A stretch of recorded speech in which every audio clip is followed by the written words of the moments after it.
Pemirsa, kembali dalam Breaking News Metro TV di siang hari ini, kami memantau perkembangan situasi di Istana. Ada informasi bahwa akan dilantik beberapa nama di siang hari ini. Dan tadi laporan dari rekan kami yang berada di Istana juga memperlihatkan ada beberapa nama yang kemudian sudah hadir di Istana.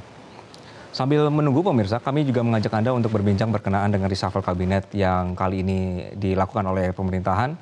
Sudah bergabung bersama kami. Ada pengamat politik Adi Praetno. Mas Adi, selamat siang.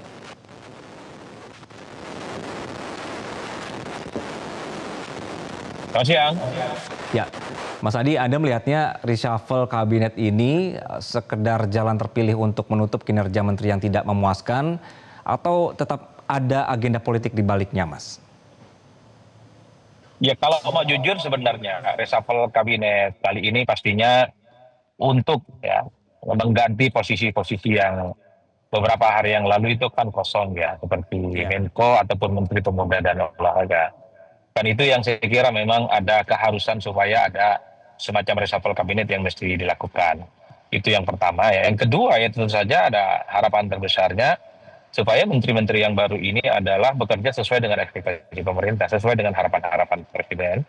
Sehingga apapun nantinya yang kemudian bisa diwujudkan ketika dilantik menjadi menteri yang baru ya, saya kira mereka bisa menunjukkan performa politik mereka, terutama misalnya di Menko Polhukam yang saya kira memang beberapa waktu yang lalu persoalan terbesarnya ketika ada protes demonstrasi yang saya kira cukup luar biasa, menimbulkan atensi publik, ada anarkisme dan seterusnya.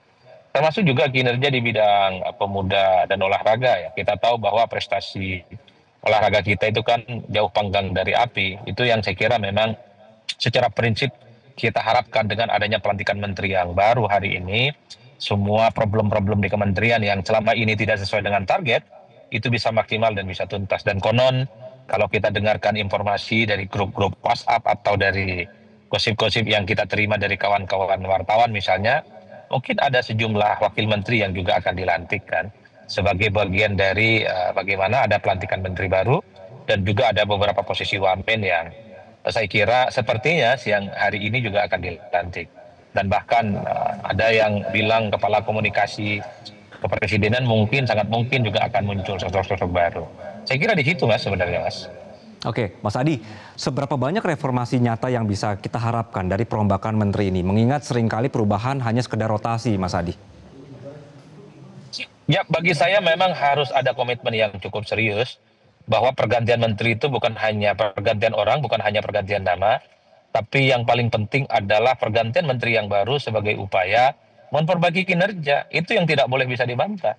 Jadi siapapun nantinya yang dilantik menjadi menteri baru di Menko Polhukam, termasuk juga di Menteri Pemuda dan Olahraga, tak ada ceritanya tidak melakukan kerja-kerja yang maksimal. Inilah yang saya kira kita tunggu bagaimana momentum politiknya, bahwa harapan terbesar dari reshuffle kabinet itu adalah meningkatkan dan mengakselerasi kinerja-kinerja kementerian yang sesuai dengan arahan dan visi misi presiden. Itulah yang kemudian kenapa seminggu 2 minggu ini ketika ada kekosongan terkait dengan menteri, wajar kalau kemudian publik menunggu supaya ada sosok baru segera dilantik dan diumumkan agar mereka itu bisa kerja cepat.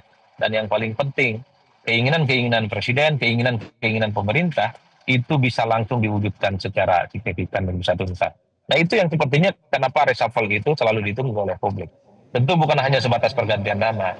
Yang paling penting adalah visi, ada inovasi, supaya kementerian terkait itu bisa mencapai target-target yang didapatkan. Misalnya soal Menpora. Kita tahu dan harapan terbesarnya supaya prestasi di bidang olahraga kita kan mengkilap. Bahkan olahraga yang selalu menjadi andalan kita selama ini seperti bulu tangkis, itu kan di berbagai event-event bergengsi dunia belakangan ini sudah tidak mulai diperhitungkan. Ini kan menjadi PR penting. Begitupun dengan bidang olahraga yang lain, sepak bola, kemudian ada basket, ada futsal, dan seterusnya dan seterusnya. Saya kira itu catatan-catatan bahwa menteri itu bukan hanya ganti orang dan bukan hanya ganti nama. Yang paling penting mereka bisa menunjukkan kinerjanya yang sesuai dengan harapan. Jelajahi cara baru mendapatkan informasi. Download Metro TV Extend sekarang.